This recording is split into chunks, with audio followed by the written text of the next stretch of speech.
Olá pessoal, tudo bem? Estamos aqui em mais um vídeo, em mais um encontro aqui no nosso canal. E eu já peço aqui para você que estiver me assistindo para deixar o seu joinha nesse vídeo, também se inscrever no canal se você ainda não for inscrito, porque eu trago aqui vários conteúdos importantes sobre saúde integral. Então, quanto mais pessoas a gente conseguir atingir, com esse conteúdo gratuito, muito melhor para a gente tomar consciência do poder de autocura do corpo. E quando a gente se abre para uma nova percepção, eu sempre falo isso, quando a gente olha a nossa história, quando a gente olha o nosso sintoma sob uma nova perspectiva, o corpo também tem uma nova chance de melhorar, você tem um novo caminho também para se curar. Então, hoje a gente vai falar um pouquinho mais sobre processos de insegurança. De onde será que vem a sua insegurança de hoje? Como você pode fazer para superá-la?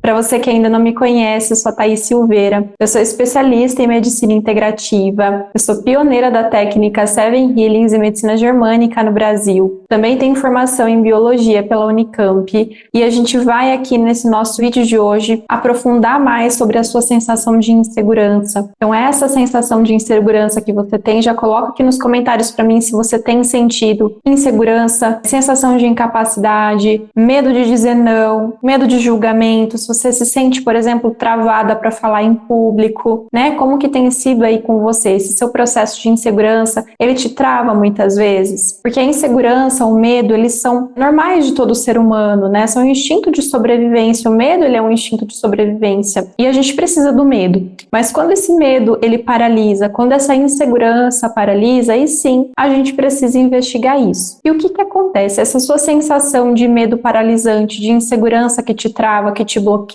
muitas vezes esse seu medo de rejeição, medo de julgamento, às vezes você precisa muito da opinião do outro, Você sempre coloca o outro em primeiro lugar e não se prioriza. Essa causa, ela não é de hoje, essa sensação, ela é atual, mas a causa, ela não é de hoje. Tudo isso que você sente hoje, todos os sintomas e sensações que você tem hoje, são resultado das suas experiências vividas e acumuladas, desde quando você estava aí na barriga da sua mãe, no ventre materno.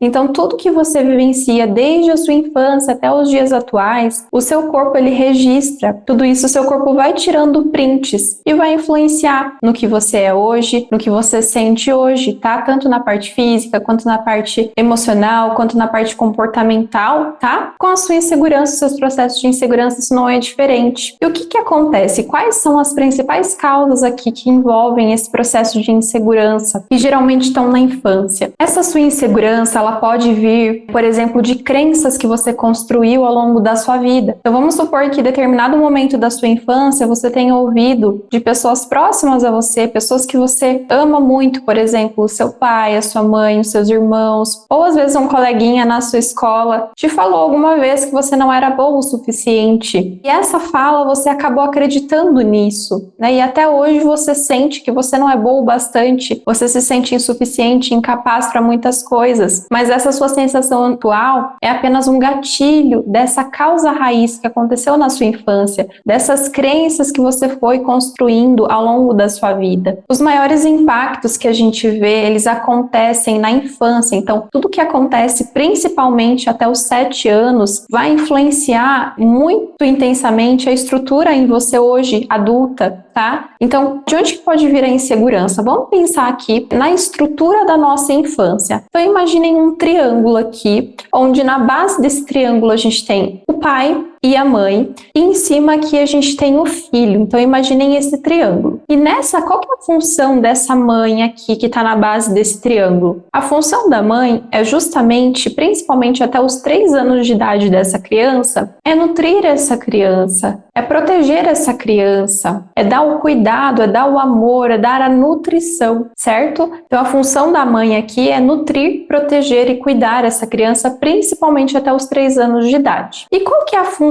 do pai aqui? O pai, ele vai desempenhar o seu papel máximo depois dos 3 anos de idade dessa criança e ele vai participar no processo de soltura dessa criança. O que significa isso? O pai vai literalmente colocar essa criança no mundo, vai trazer trazer essa autonomia da criança. Então, o pai, ele tem essa função de soltar a criança, né? De fazer ela brincar, de fazer literalmente ela ir para o mundo, ela ir para ação, principalmente a partir dos 3 anos, dos 3 anos até os 7 anos. Aí o pai, ele entra no seu papel máximo. Então, essa é a estrutura perfeita, vamos dizer assim, da infância, esse triângulo perfeito. Mas o que acontece aqui? Muitas vezes, esse triângulo, ele não fica equilibrado dessa forma bonitinho por conta de traumas, por conta de vivências emocionais. Às vezes, por exemplo, os seus pais, eles se separam antes dos 3 anos, e aí você passa mais tempo com a sua mãe, passa mais tempo com seu pai, ou algum dos dois, por exemplo, falece, né? Existem situações também de abandonos, em que a mãe, por algum motivo, não pode cuidá-la e deixa você aos cuidados de uma outra pessoa. E aí, então, todas essas situações que a criança vivencia, principalmente até os 7 anos, ela vai influenciar muito na autonomia dessa criança e vai influenciar totalmente na estrutura do adulto, né? Dessa criança maior, dessa criança que cresceu. Esse triângulo, ele vai ser desestruturado, desestabilizado. E aí, essa criança pode, por exemplo, ser mais insegura, pode ter medo de abandono, pode ter medo de rejeição. Ela pode, por exemplo, ser mais apegada à mãe e mais apegada ao pai, pode procurar opiniões de terceiros e aí vem os medos, vem as inseguranças, dificuldade de decidir. Às vezes a criança precisa sempre ali da opinião da mãe ou do pai, né? E aí, então, essa estrutura da infância, né, esses traumas que acontecem ali, principalmente até os 7 anos, vão influenciar muito a criança e também vão fazer parte da estrutura do adulto. E quando você passa em processo terapêutico comigo, por exemplo, e chega para mim para tratar essa sensação de insegurança, que pode ser manifestada na sua vida de diferentes formas, é exatamente isso que a gente vai identificar com a técnica, né? Que eu trabalho a técnica Seven Healings. A gente vai identificar qual que é a causa raiz, quando que essa sensação foi ativada no seu corpo pela primeira vez. Muitas vezes são situações, como eu comentei, dessa primeira infância, né? Que são os traumas mais fortes ali que vão influenciar na estrutura do adulto. Então, exatamente essa sensação de insegurança que você tem hoje, os seus medos, eles têm uma causa, eles têm um porquê, eles têm um para quê. Ao longo da sua vida, o seu corpo, ele vai trazendo esses gatilhos dessas emoções que não ficaram bem resolvidas lá atrás, tá bom? E isso pode interferir em todo o seu processo de insegurança, de medo, medo de exposição, medo de julgamento, timidez em excesso, né? A sua dificuldade de decisão, tudo isso pode estar associado a essas situações que você vivenciou ali desde a sua infância e também as crenças que foram construídas ao longo da sua vida, né? Você acabou realmente acreditando que você não era boa o bastante. Então, existem muitas situações aí pra gente entender, né? Eu falo que a insegurança é só a ponta do iceberg. Existem várias questões pra gente olhar por baixo, né? Que estão sustentando essa sensação de insegurança. E para que você melhore de fato, é exatamente assim, é exatamente na causa dessa sensação que você precisa atuar, com o auxílio do processo terapêutico. E também se colocar como prioridade, né? Passar a realmente a se conectar com você, como você é em essência. Passar a se agradar e não agradar os outros, né? Descobrir o que você é, o que você gosta de fazer, qual é a sua comida preferida. Começa com pequenas decisões, pequenas escolhas por você. Então, quando você for sair, por exemplo, para ir num restaurante, come realmente, escolhe no cardápio aquela comida que você de fato gosta. Escolhe aquele sabor de suco que você realmente curte, sem medo de rejeição. Então, faça suas escolhas, se coloque como prioridade. Pouco a pouco, se coloque em movimento, se coloque em ação para você também vencer esse seu medo. Porque junto com o processo de desbloqueio da causa dessas travas, que são imprescindíveis para você que quer melhorar, é muito importante agir na causa, né, com auxílio do processo terapêutico, porque sozinha muitas vezes você não vai conseguir, mas é muito importante para que você de fato desbloqueie essa insegurança por completo, que você entre em ação e que você pouco a pouco supere essas suas inseguranças, supere os seus medos e que você fortaleça a sua autoconfiança, fortaleça os seus pontos positivos, fortaleça as suas conquistas e não só os seus defeitos, se colocando como prioridade. Combinado? Espero que esse conteúdo tenha te ajudado. Um grande abraço para você e até o nosso próximo conteúdo por aqui.